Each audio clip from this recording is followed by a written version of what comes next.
From humble beginnings to the pinnacle of success, one man's journey proves that with determination, anything is possible. This is Catch as Catch Can with George Tinsley Sr., inspiring conversations of triumph over adversity. Here's George. Hello, today my guest is John Y. Brown III. John was born into the family with a long history of public service in Kentucky, including his grandfather's tenure in the U.S. Congress and his father's time as governor. After serving as Kentucky's Secretary of State, John founded the JYB3 Group, which has become Kentucky's fastest growing public affairs consulting firm. John, welcome to the show. Well, I'm thrilled to be here. Honored, George. So glad to see you. I did not read the email carefully when I originally received it from you. I thought you were being interviewed, and I was going to be in a supporting role, just affirming everything you said. And then I reread it this morning, and I thought, wait, what? They want to talk to me, and this is George's show. So, Well, John, it's my show, but it's a privilege to have you on the show, your family's history, my relationship with your family over the years. So it's a family show between the Browns and Tinsley. How about that? I love that. And, George, that, they're doing a documentary that on my father's life that will come out next year. It sort of leaked out on social media a month or so ago, and you have a role in that, I believe, too. Yes. Yeah. Yes. They interviewed me there at the airport and brought out some memorabilia that I hadn't seen before. So we took some pictures and so forth. And of course, I'm probably the only person that actually played with the Colonel. Yes. Your father owned it, and also worked at KFC and became a KFC franchisee. Yes, So sure. that's a threesome that I don't think anybody else can get out there can duplicate. No doubt about it. And, all those experiences they're, sort of very historic Kentucky experiences, and especially the early days with KFC, franchising nationwide, then worldwide, getting to work with the Colonel, and then playing for the beloved Kentucky Colonels, and having that experience too. You're a Kentucky legend, and I love your book, which I have here also on my office desk. Much appreciated. I love the cover. Did they touch up your arm, or do you really look that fit right? That's really me, John. Man. It's a privilege, man. I want to first congratulate your mom for her recent induction into the Muhlenberg County Hall of Fame, Central City. And those days, Central City had a great basketball program also. Yes. And a couple of my teammates actually played at Central City. Rodney Kirtley, the Kirtley family, from there, Rodney went on to be a judge in Central City. So he and I spoke afterward. I sent your passionate speech to Rod so he could see it. And he remembered some stories, he and his mom and so forth. So, but I wanted to congratulate Thank you. Ellie and all the great work that she has done throughout the Kentucky, your whole family. So I want to start off by just asking a question. We're kind of Sure. working through this. What was it like growing up in the strong tradition of political service in the family there in Kentucky for you? Yeah. It's interesting, George, because during my younger, more formative years from, 2, 3 to about 15, I didn't think of my father. I thought of him primarily as a business person. I didn't think of him as a political person. Of course, he got involved with the Democratic telethon back in the early 70s, where they raised money for the National Party. But I just I just thought of him mostly as a business person. Now, my grandfather would was in politics and would run for office, but I thought of him primarily as a great, trial attorney. And the politics was maybe his passion, but his, day-to-day job was an attorney in the courtroom. That changed when I was 15 years old and my dad announced suddenly that he was going to run for governor after marrying Phyllis, and they had that whirlwind campaign. I think they got in at the last day you could file, and ran, very, sort of did a media blitz and kind of came from nowhere and ended up winning narrowly. And I was just starting 11th grade. Was at Ballard and then transferred to Central, and it changes your life. I mean, suddenly, if you're the son of a successful business person, that's one thing, but the son of a governor where, everybody's sort of aware of that person and they're on the front pages most days, that's a whole different experience. And, it was exciting, challenging. I mean, it was exciting, obviously, on the one hand, and a great honor, from a personal standpoint. Um, when you're 16, 17, 18, trying to figure out who you are, it can make it a little tough. Sure. And I actually left Kentucky for a few years and went out to California, tried to go to college out there. Um, but I wasn't going to any place as much as sort of running from Kentucky, trying to be my own person. And since I didn't have any reason to be out there, came back home after a couple years after he finished his term and settled in and made my own life. So there were, um, but it was, I think, the 4 most exciting and rewarding years of my father's life. Like, he feels like he was, sort of an innovative and entrepreneurial, governor, did some things differently, brought some great people in, sort of changed how business is done in Frankfurt, and, and I think he really cherished those years, and he and Phyllis made a great partnership during that time. But what's interesting is because I was away, I probably I don't know as much about his tenure as I do some other governors that came later when I was living here and working in Frankfurt. Right. So, Right.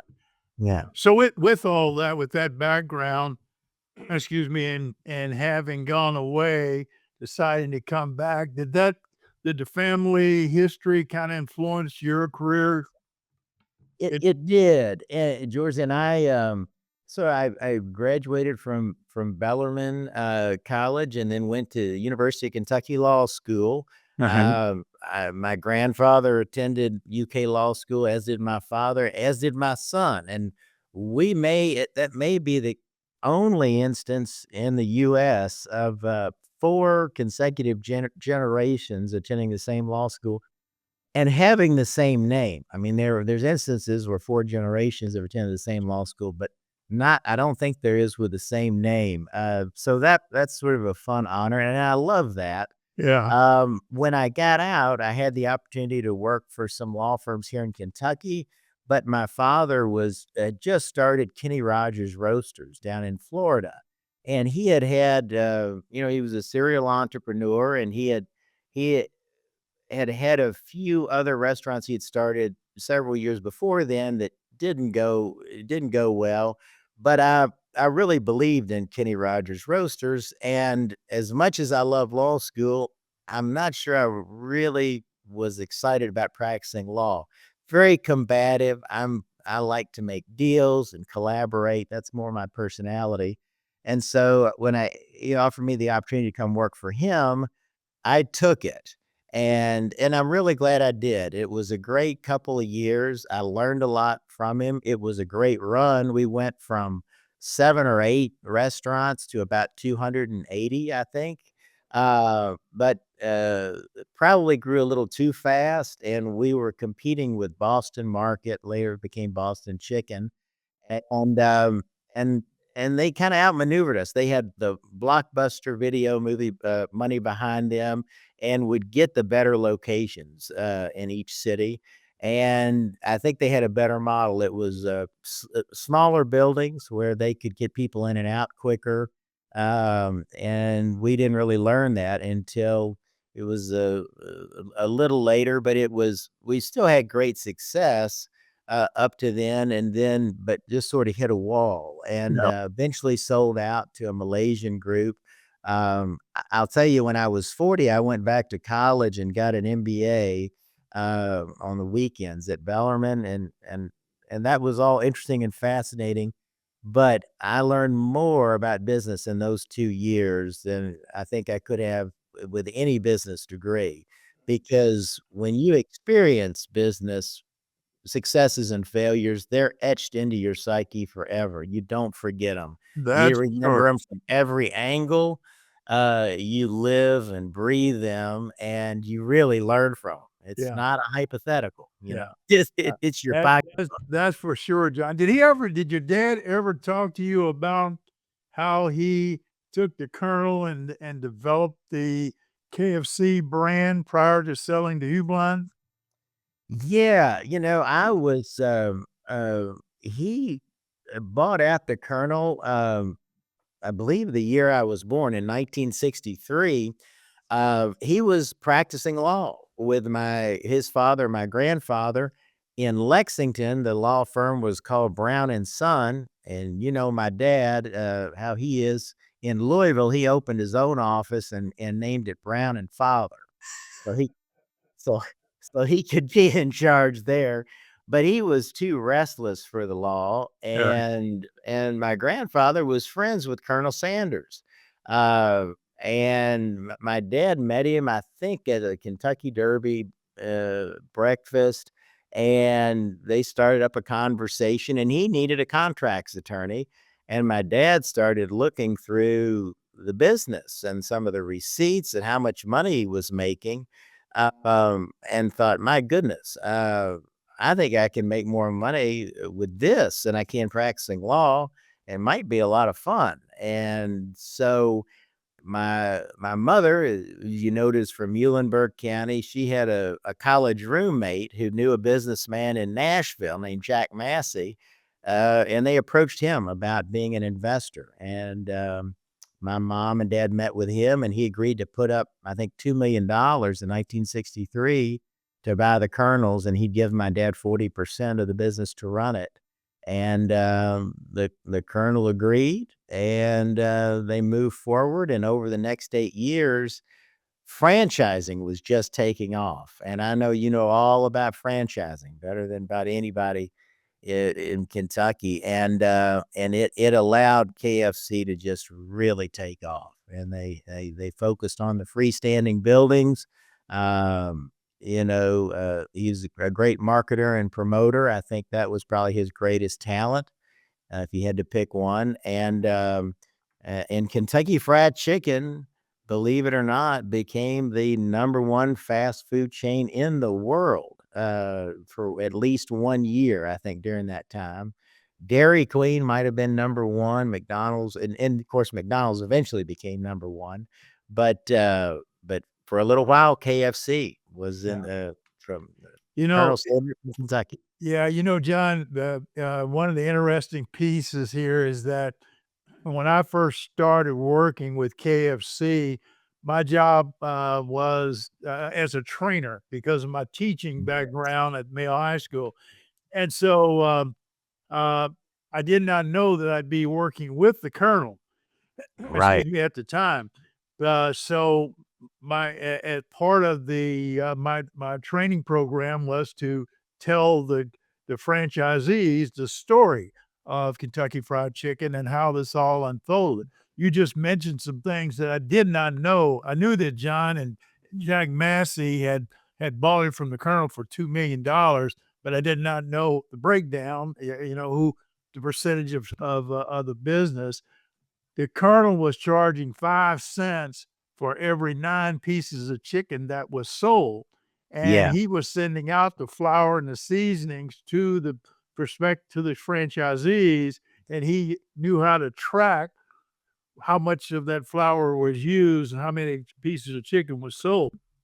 Did these contracts on the back of a piece of paper. So I can envision your dad looking at this and saying, "Man, look, what do we have here?" And then I think the other innovative thing that he did that really skyrocketed the brand was when he got the Colonel on "What's My Line." Yes. Yes. Yes. And think of it from his standpoint. I mean, he liked food and, but he didn't have a background in food, but I think he was just sort of he was gifted as a promoter and Yes. salesperson because he Yeah. had sold encyclopedias door to door. But when he saw the colonel in that white suit, very distinctive looking gentleman, the goatee, the string tie, and then the 11 secret herbs and spices. I mean, that's just a marketer, PR person's dream. And you're right, they got him on What's My Line, and I think he stumped the panel there and got him on the Tonight Show, and the Colonel was a marvelous, Yes. marketer, and at one time in the early '70s, if, I remember correctly, the 3 most recognizable faces in the world were, well, of course, our president at the time, Richard Nixon, but the other 2 were Muhammad Ali and Colonel Sanders, 2 You're Kentucky. exactly right. Isn't Yep. that right? Yep. Yeah. Yep. Yeah. Yeah. And you met them both. Yeah, got to meet them both, and the other interesting footnote is because Jack Massey was the investor, Kentucky Fried Chicken's headquarters was in Nashville, Tennessee those Yeah. first few years, Yeah. Yeah. and it was a tough battle, to convince Jack to move to Kentucky, but that was the right thing to do and Yeah. happened around, I don't 67, 68, something like that, I Yeah. think. Yeah, a Yeah. lot of the equipment that was used in the restaurant was coming from Jack Massey's side. He Ah, developed the big 10-3 cooker, which cooked enormous numbers of pieces of chicken, and where the Colonel was using a pot, 16-quart pot, where he could only cook 16 pieces of chicken at a time, and it was a 13-minute process. Where this 10-3 cooker is what we called it. It could cook, I think it was like 300 pieces of chicken at one time. So, that was the big jump. Massey made his money more on the equipment side of the business. Yeah. So, George, did you ever run across a gentleman named Don Greer at Kentucky Fried Chicken? He No. he was one of the early, I guess, execs and worked in franchising, and then I think he moved on to Wendy's, probably with David Thomas, but he was head of franchising at Kenny Rogers Roasters, and I was mentored by him, and then he died, unfortunately, of a heart attack, and I stepped into his role and ended up heading up franchising, and it was a wonderful experience, but what I learned was the people who came in with, the desire to make a lot of money and they only had the money to invest, but they didn't have that restaurant experience, they didn't do nearly as well as the franchisees who had that experience, that hands-on experience working in the food business. And when you talked about you worked in training and you were in the restaurant, it takes a certain kind of person who can do that. Yeah. And you work when others play, and you have to be a stickler for cleanliness, detail, service mindedness. And we had a lot of people that would come in with MBAs from an Ivy League school. They'd made a lot of money in something outside of the food industry and thought, well, they'll make money as a franchisee. And boy, they would struggle. Yeah. Yeah, it John, was, you hit some key points there. My 3 years, I worked with KFC for 8 years, but my first 3 years were working with the Colonel and bringing my basketball team learnings and understanding of how to work with people and teams and motivating them, the teaching background when I put that together with what the colonel was preaching, and it would be little nuggets, clean as you go, all of the different little nuggets that he had.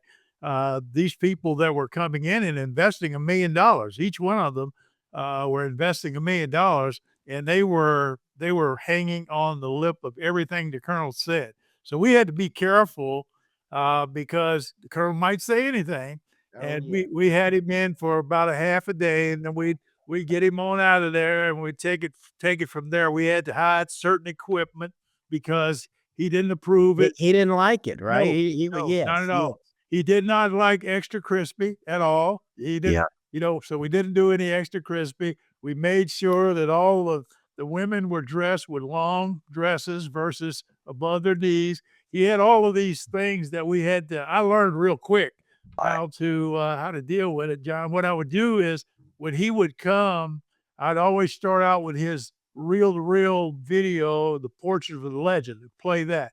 And it Yeah. would just melt his heart. So we were off to a running from that standpoint on.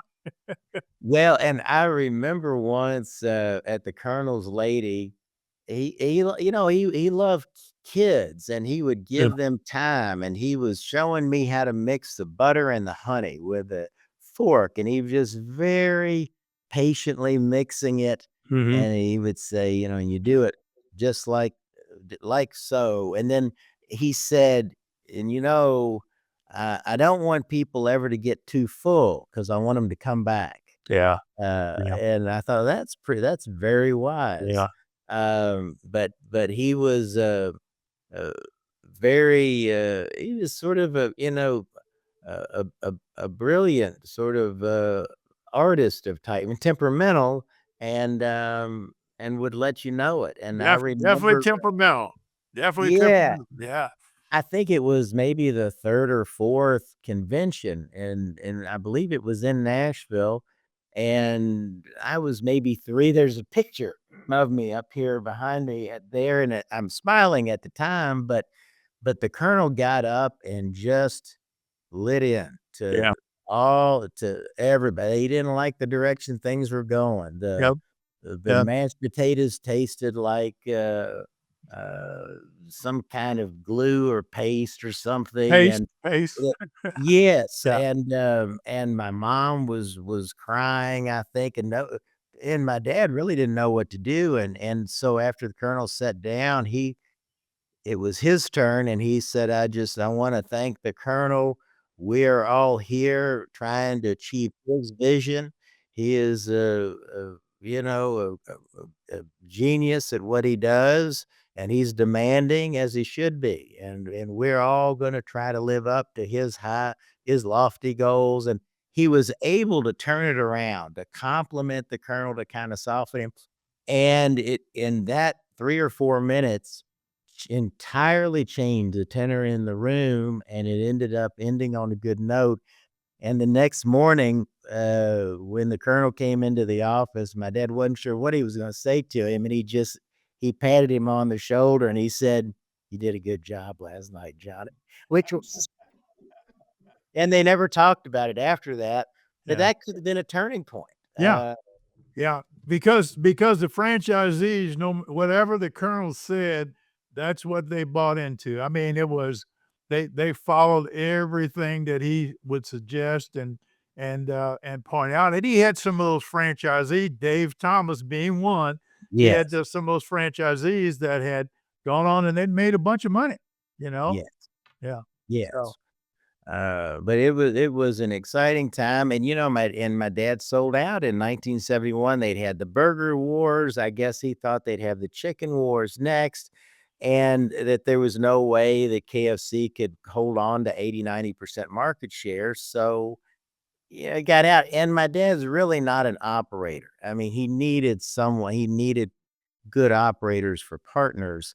He was more of an idea person, and, but, he if he had held on, KFC just kept growing and growing. yeah. But it's a great Kentucky story. Yeah. But if you're sort of have that entrepreneurial inclination, those types don't stick with something Yeah, yeah. for long periods They of time. they keep moving on. So let's jump back to John the third.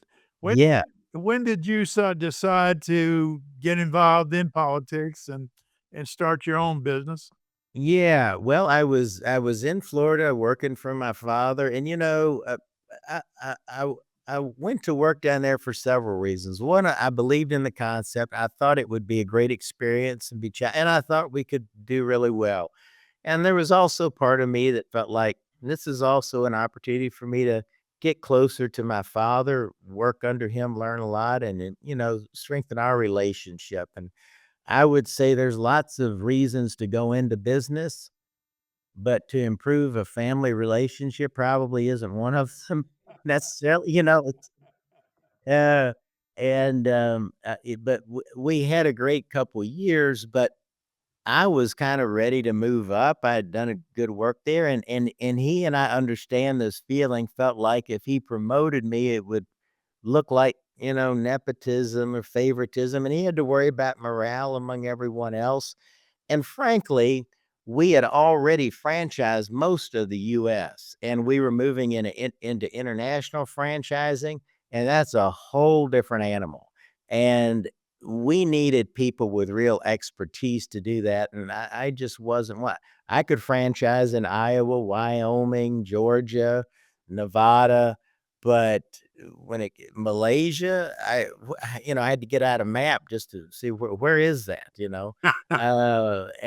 And so it was a good time, I think, for me to step away and to try to do something on my own. So we had just had my wife had just had my son, and and that made us wanna come back to Kentucky too, and, we did, and so I got home, and I didn't have a big plan. I guess I learned that from my dad, just kind of more seat of the pants kind of way of going through life, but, I knew where I wanted to be, I just wasn't sure what I wanted to do, and I didn't really wanna practice law, but I had some friends who encouraged me to, "Why don't you run for public office?"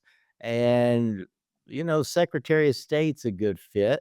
You have the qualifications for that. You really don't have the qualifications for like attorney general yet. You don't have the experience. You didn't really practice law. You don't have enough years. Auditor's probably a little bit of a reach, but Secretary of State's that could be a good challenge for you. And I it's funny because I was in Florida thinking about it, and there was a woman running for Secretary of State named Sarah Mortham, I think was her name, and, I was driving home from Roasters one night, and she had a bunch of little signs on the road, and I pulled off, and I just walked back and forth, those signs, and I was thinking, Secretary Brown, that has a nice ring to it, I kinda like that, maybe maybe I could do that, and so, at the last minute, like my dad, I wasn't sure what I wanted to do, but, threw my hat in the ring, the saying, "Be bold and mighty forces will come to your aid." I heard that last year and really like it, and I think that's true. When you take chances, and, people who know you and believe people will show up and they wanna help, and it'll be people you don't even know sometimes, and some wonderful people came forward offering to help. I had a friend from law school and some friends of his ran my campaign at no cost. Larry Townsend, who I'm sure you know from, one of my dad's great confidants, he helped. And I had a ball, and, I love the camp. I love traveling around our state. I love Kentuckians. I love all parts of the state, and it was a fun time to run for public office in the, mid-1990s. Things is different than today, much more civil and respectful, and I'm friends with all my opponents, and, we stay in touch, and we're friends on social media and so forth, wish each other well and our families. But it was a wonderful experience, and I got to work in Frankfurt for 8 years and, um, and loved it. And I, you know, and nothing like having good mentors, and I had some good mentors that I found and listened to them. And I think that's sort of a lost or dying art sometimes. Yeah. You can be ambitious and talented, but if you don't have a mentor that it cares about you and knows the ropes, you're gonna make a lot of mistakes and some painful mistakes, unnecessary mistakes. And I just think having good mentors is so, so important in life. And I was lucky to have several, and I loved the experience, and started a family, and I and and got to a front row seat of observing Kentucky politics, and and we have some wonderful people, and but it's a very human process, and I got to see a side of, you can't learn, just like you can't really learn business by studying it. You can learn some. You can't really learn politics by studying political science. You can only learn so much. You have to experience it, I think. And it was a great privilege, and, I stepped away for a while because I could have run for state auditor, but my heart wasn't in it, and and then I sort of got out of cycle, but ran for lieutenant governor, 4 years after that with Jody Richards, and we lost, but he was such a gentleman and a wonderful human being. It was, I and my family and I, we loved every minute of that, just being part of that team, having that experience. And, it's in life, the older I get, it's not about always winning, it's about the experiences that you have, taking chances, and the people that you associate with along the way. Yeah. I saw a meme last year, that says, "Is life a journey or destination?" I thought, "Oh, I know the answer to this. It's a journey." But I looked at the bottom, it said neither. Yeah. It's your friends that you invite to join you along the way, or Yeah. that you choose to Yeah. join. And I thought, "Boy, that isn't that true?" You Yeah. know? So, Yeah. John, the JYB 3 group, yeah, tell me about that. Yeah. Yeah, so we started, I, um, I wasn't sure after I lost the lieutenant governor's race. I wasn't sure what to do. I'd worked at Res Care, and that was fine, but I had a bit of a restlessness, about me too, sort of similar to my dad's, not as intense, but I like politics and I like business, um, and I kinda like the idea of being my own boss, and I think sometimes when you hit about 40, um, at least it's been true with a lot of my friends, we've talked about it, you kinda wanna try to build something yourself, wanna go out on your own, and, I decided to try to start my own lobbying firm, and did that 16 years ago, and have been very fortunate. I have a couple of great partners, and we have wonderful clients, and I get to mix politics and business. I get to be around both, and I really enjoy that.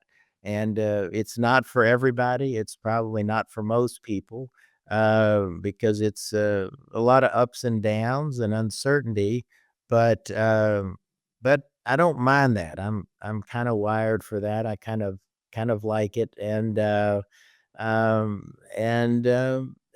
it's been 16 years. And back when I made the decision, I worked for a wonderful company, but I just, I was afraid I would wake up one day and I'd be retiring in middle management. And I thought, I don't want to do that. I want to take some chances. I would rather try and fail several times than not. And I'm glad I took a chance. And it's fun being your own boss. And you can only get mad at yourself, Yeah. it, but now the downside is, with that previous job at 5 o'clock, I'd get in my car and go home, and I wouldn't think about business until 9 o'clock the next morning. That's nice. I gave that up. When you're your own boss, you never turn off you're always a little bit, at least in the back of your mind. And you have to adapt to that as you know better than I do. But but that's okay, and but it's an exciting life, you're building something, and, like being a franchisee, and I tried to be a franchisee. I thought I wanted to be a franchisee at Kenny Rogers Roasters. In Georgia, I went through the training school, and I had just finished law school and graduated with honors, but by day 3, it was clear I was gonna flunk out of the thing, and people were pulling for me, trying to help me, but I was at the bottom of my class, and I said, "You know what? I need to be in the office on this one. I don't need to be in the kitchen." Yeah, and, they very politely, excused me, and, I got back to the, corporate office and fell down on my knees and said, I'm sorry, you all, I'm not sure what I was thinking, but I'm not a I'm not a restaurant guy." Well, you Uh, gave it a shot anyway, I did give it a shot, yes. you So know? great admiration for you and all you've done, and, it's a great, great success story, and I went to the U of L Bellarmine game last night and, saw a lot of KFC food there, so it was, Yeah, yeah. uh, Was that, did they honor, Wesley Cox at that event? you know, we my mom is, as you know, having some health issues, and so we left at halftime. And Okay, I don't know. I okay. hope they did Yeah. because I was a great fan of his. I was a teenager back when he was a star, and, that was at a time in my life where all I thought about was basketball, Mhm. and he was, one of the great, great heroes, for the Cardinals. Yeah, he was a gentle giant and, really a nice guy and probably 3, 4 years ahead of you. You mentioned you were Yeah. at Ballard, I Yes. think when that busing started in '76, Yes. probably is when you went to Central. That's That right. that's when Darryl was there at Mail at that time, uh, Yes. and I was coaching there with, Wade Houston. Ah, Matter of right. fact, Ballard actually beat us in 70, in 1976, that year. Yeah. Yeah. We had Alphonse Miller, Jeff Lamp was there, I Yep. think, and and I when I transferred to Central, I went to the first day of basketball practice, and there were 6 players dunking, and one was trying to do a 360 like Darryl did, and I thought, "Okay, I'm just gonna looks like I'm gonna be a fan." Yeah, you had Martin Dunbar on that team and, Lee Raker, among and Jerry Eaves on that particular team. Yeah. Yeah, that, Well, it was fun. It was we had a great run. I love going to the games, and I still see some of those players, see them around town, and it's fun to reminisce. Because there's just I don't think there's any state that loves basketball more than Kentucky. I know there's Indiana and North Carolina may give us a run for their yeah, money, but I yeah. went but there's just no state that loves Yeah, there's basketball more. nothing like Kentucky. Just a little short note there, Martin Dunbar, who played on that team, his dad became the first black franchisee in Louisville, KFC Ah, franchisee there on East Broadway. I'll bet. I'll be. That's, well, and I wanted to tell you, my mom says tell you hi, and glad to hear how well you're doing, and, I brought her a copy of your book, and she saw the cover too. She focused on the half with the suit and tie. She said, "He was always such a nice dresser and such a gentleman." John, that was my daughter's idea to, we were doing a photo shoot and she suggested that we do the half, suit and half, at workout outfit. So, it kind of stuck, after that. So, but looking back, tell me a little bit about your family, and your first of all, your sisters and brothers and your family. Well, I have 2 full sisters, here in Kentucky. Mhm. One kinda worked in, real estate and development, and sort of retired recently, and have another who's taught kindergarten in Lexington for about 30 years. And then I have a half brother and a half sister from my father, from Phyllis. And Lincoln is the older of the two, and he's sort of a entrepreneur too. Has had a number of different businesses.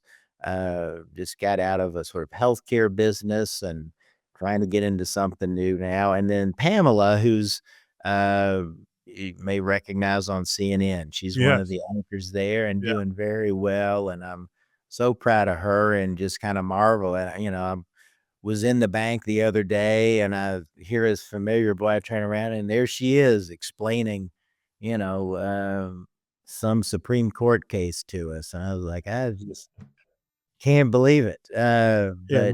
she's just had her third child and is doing very well. And then my wife and I have been married for 33 years and have two children. One is an attorney for the at the Attorney General's office now and is working in Medicaid fraud. That's John Brown the fourth. Uh-huh. And he loves politics and loves the law.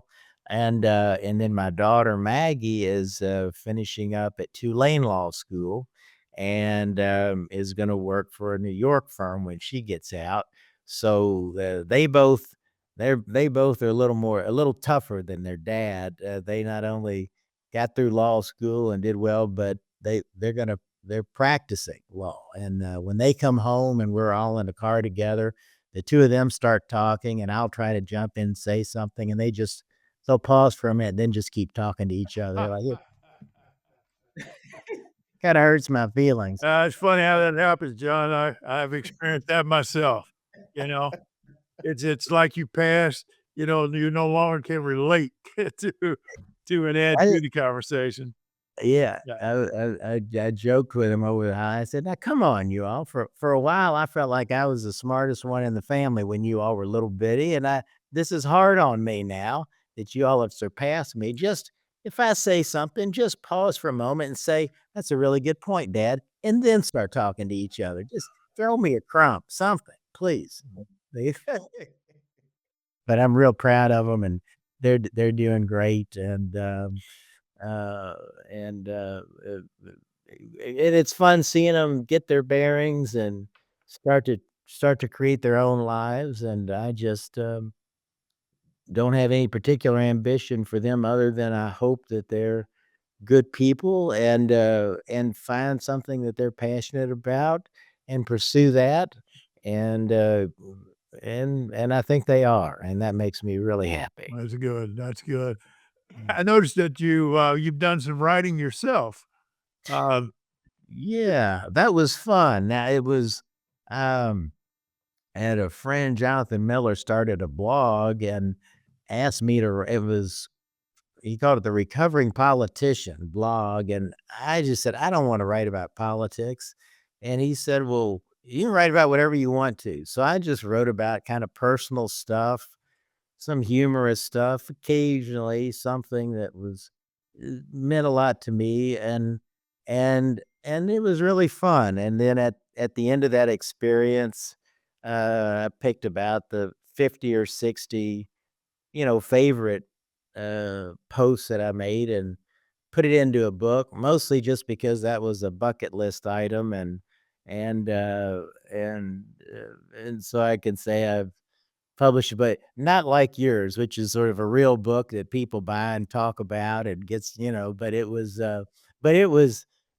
a lot of fun and kind of forces you to think through things and be more introspective and tie life events together. I mean, I'm sure that process was similar for you. I mean, we think we have a good handle on our life, but when we sit down and try to write about it in any meaningful way, we start to see new connections and get new insights into it. And and it's a wonderful process. yeah, Apart from the end product of the book, I think it's very rewarding personally. yeah. Yeah, I know it took me a year really to put this second book together, and autobiography, and it was very, very enlightening as I look back and flashing flashbacks of the different, obstacles and, opportunities that I, went through. I will mention to you that, the period that I played with the Kentucky Colonels, Yes. growing up, at that time, excuse me, Sure. the Colonels played at the convention center down on 6th Street, yes, and I actually grew up about a mile from there in the East Oh, End of Louisville, which is Old Walnut Street, which yes. became Muhammad Ali, and, of course, over in Smoketown, which is right across Broadway.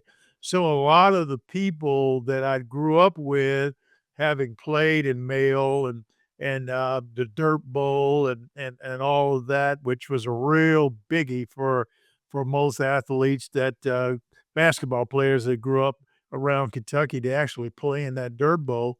Uh, excuse me.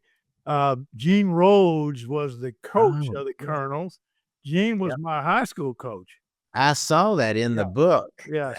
I did not know he coached, high school at, Yes. yeah. He was, he was a live wire, best put it that way. He was the red light that comes on now on the buzzer at the end of the game, they Yes. brought that, on because we lost to Seneca in a last second shot in 1965.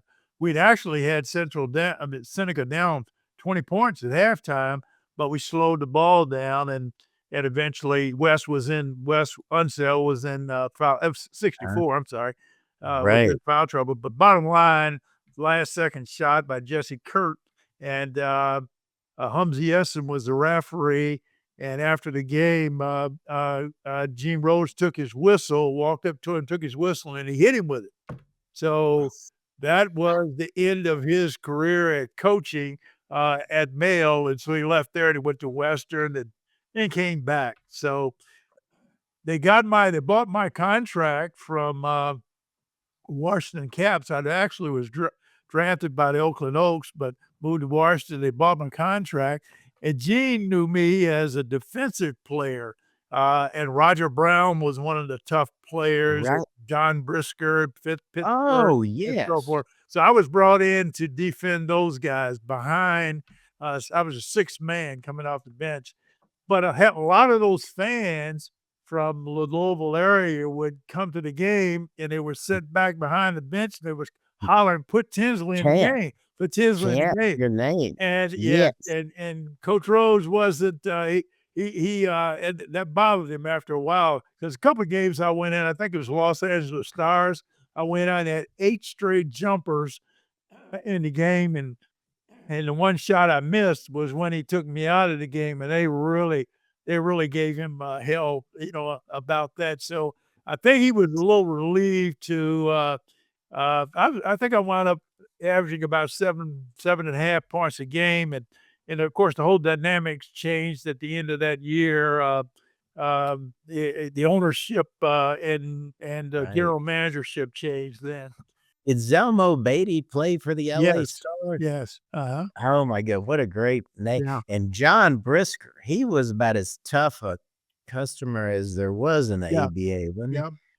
Yeah. He was a scoring machine, but he would flake out in a minute, and, he would he was doing a lot of crazy things, but he went on to the NBA, played over there with Seattle with, Bill Russell, and, then he left the country and disappeared.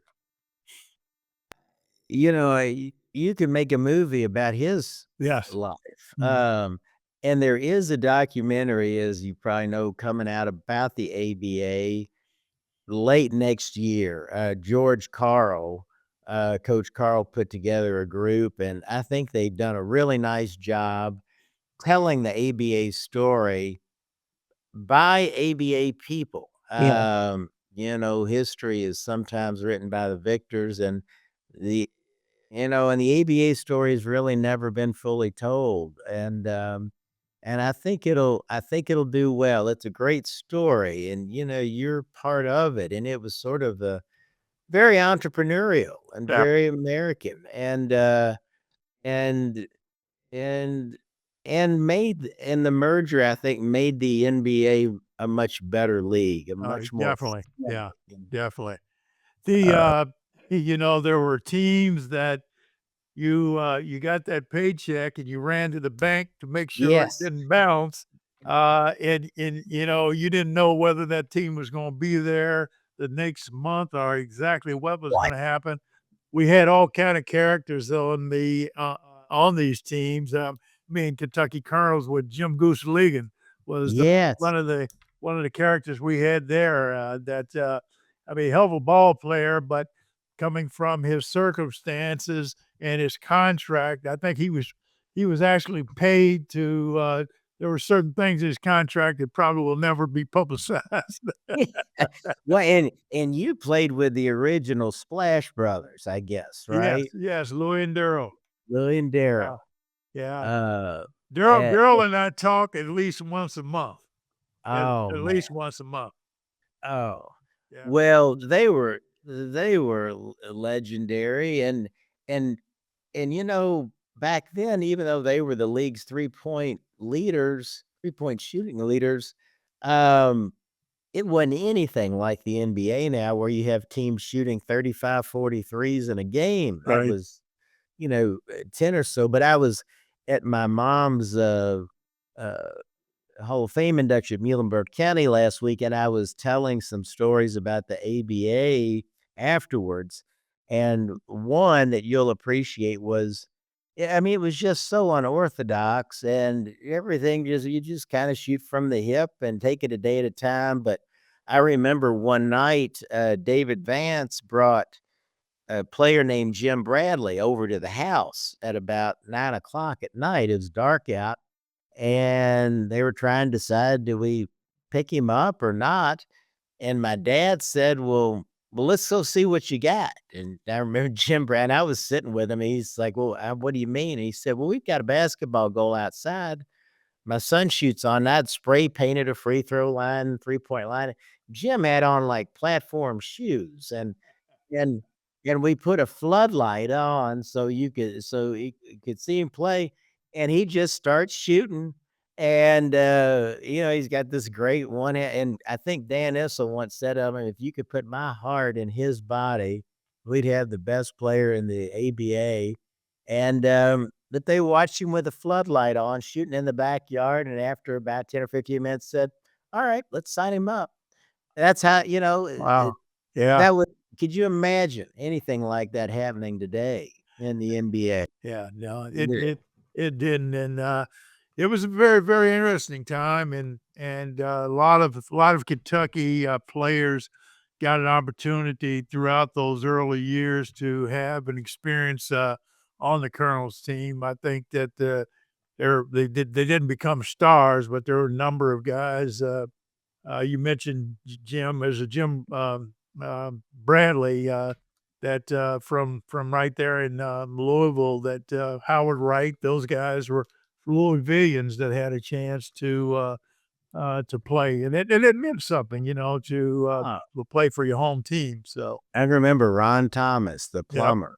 yep, I the loved plumber. seeing him come in, and I think that was the secret to they had some U of L and UK players, and Mhm. that helped tremendously. Um, when, the leagues merged and the parents decided that it couldn't get the local support needed and it was too big a risk. He ended up with the Buffalo Braves with the money from the draft and tried to get them to Kentucky so Kentucky would have a team, but it wouldn't have been the same. It didn't have Louis and Dan or Ron. And I think it would have been different and tougher. Having those local players that fans grew up with and had gotten to know really helped. They're there at the game chanting, "Put in George," Yeah, "Put in George, yeah. put in," you know. Yeah. Well, the Uh, tough thing for the Colonels was battling against the U of L and the University of Kentucky crowds, and the attendance just kind of it's all about butts and seats, and that wasn't happening when they moved to the fairgrounds that really kind of picked up. Of course, we had Dan and had Issel and team really played. What the year won the championship? What 76? Was it 76? Yes. Yeah, Yes. yeah. They had a And great I team then. Oh, Artis had, was it 28 points and 31 rebounds, or Yeah, 31 points, 28 rebounds? Incredible. That was just one of the greatest nights of my life after yeah, the birth of my children and my marriage. That's one of the top 5 for sure. For a long time, it was number 1 until I grew up. And there's nothing like that ABA ball. I went to a semi-pro game about 2 weeks ago here where they play with red, white, blue ball, and I forget how beautiful a thing it is to yeah, watch that yeah, ball spin after each shot. yeah. There was nothing like watching Louis' three-pointer, that beautiful spin on his shot. I mean, it was, yeah, he and Daryl they could jack it up there. Yep, and I told the person making the documentary, I said, "Watching the NBA back then was like watching basketball in black and white. Watching the ABA was like watching it in Technicolor." And I think that's true, and you're a living legend and a beloved member of our community forever because of that, because of basketball, but then also because of your business acumen and KFC, and it's just a great honor to get to be with you and talk and visit today, and you're loved by our family, and, I just, appreciate who you are, you've done, and, that you would, wanna spend some time talking to me today. John, it's been my pleasure, and to get to know you even more. So, I remember we first met, but now to hear your stories and talk about the family history, a great family, and so forth. Is there anything that you would like to leave us with as we come to the close of this session? When they put up a hometown hero banner for my mom and dad a few months ago, and I got to say a few words, and I said, a cousin of mine asked me what it was like growing up with my dad, and I it kinda caught me off guard, but I said, "I heard a lot of 'who says' growing up." And he said, "What do you mean by that?" And I said, "Well, he would just come up with these ideas and people would say, 'Well, you can't do that, John.' Well, I need to say, 'Who says who? Says who?'" And, you wanna put, fried chicken in a red and white bucket. He said, "You can't do that." He "Says who?" You can't just buy a basketball team, you don't have any experience in it. Says who? And you can't run for governor at the last minute. He said, "Says who?" And then on and on and on. And I think growing up and seeing that challenging conventional thinking, if you're inclined to take a risk and someone tells you you can't do it, just say, "Says who?" Right. and do it anyway. And I close by saying, and if you do that enough times, in 50 years, maybe you'll get one of these banners too for yourself. Good, good. And let me one quick thing when you were saying that, I thought about Ollie's Trolley. Are there Oh, any I of those was still out there? Oh, I go at least once a month, and Ollie was like the Colonel. He had the 23 secret herbs or whatever it is, Uh-huh. and he was a cantankerous, interesting character. The problem was you couldn't market him like the Colonel. They and it and Ollie's came out at a time when Burger King was saying, "Have it your way." Wendy's was saying, "Have it we have 256 choices for you." And Ollie said, "I've made the best hamburger in the world, and if you want it any other way, you can go F yourself." That was a direct quote from him, and that they were well, you can't put that on a marquee, Yeah, yeah, but right, right. it's an awfully good burger, and I love it, and also afterwards, you had rallies come along and at Checkers where they had the double drive-through, but, it's a unique burger, probably not as mainstream, but I still think it's as good as any burger in town. I love it, and I'm glad we still have one. It may be the only real there's one in Cincinnati, there's Okay. one in DC that's really they don't use the original ingredients, but if you can still experience the original Ollie burger down Yeah. in Louisville, Kentucky, down on 3rd Street, and if you haven't, don't miss out. Yeah, I've gotta make sure I make a stop there the next time I'm in because that was a really unique burger. Tasted great. That was part of Dan Issel's contract, I think, wasn't it? Did he get a couple? I could guarantee you that my dad probably put in the quirkiest things in all these contracts because he just loves to negotiate. And Yeah. I can see him getting a 11th hour and finally, well, I'll throw in an Ollie's trolley for it. Okay, we'll close the deal. What am I gonna do with an Ollie's trolley? But Right. Yeah. absolutely, Yeah. you won't regret it, and you'll have to tell me what you think. I But will. I will. yeah, John, yeah, thank you. I greatly appreciate it. And please say hello well, to your mom for I me and absolutely will. best I of luck absolutely moving will. forward. You got it, sir. Thank you so much, George. Appreciate it. This has been Catch as Catch Can. Your success story is waiting to be written. What will you catch today? Go to tinsleyspeaks.com for exclusive content, resources, and opportunities. Catch as Catch Can with George Tinsley Sr. is a production of Advantage Media.